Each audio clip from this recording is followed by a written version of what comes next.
So నేను ఏదైతే మీ అందరికీ శాంక్షన్ చెప్పించానో అన్నీ కూడా పనులు తొందరగానే ప్రారంభం అవుతాయి, పూర్తిగా కూడా అవుతాయి. ఎందుకంటే ఇప్పటివరకు 70% వరకు పనులన్నీ కూడా పూర్తిగా అయినాయి. ఇక్కడే కాదు, ఇక్కడైతే 100 కోట్లు, ఇంకా ఇతర జూబ్లీస్లో కూడా సుమారు అక్కడ కూడా 120 కోట్ల పనులు ఇతర డివిజన్లలో కూడా చేయించడం జరిగింది.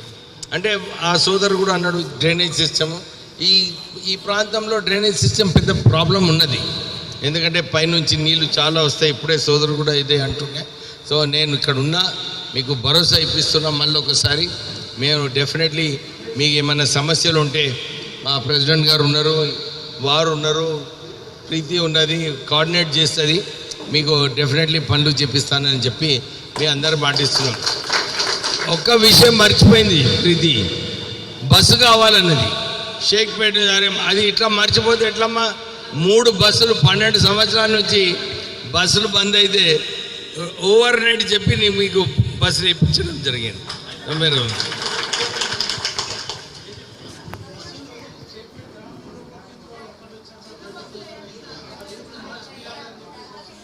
సరే అది ఫీజిబిలిటీ చూద్దాము.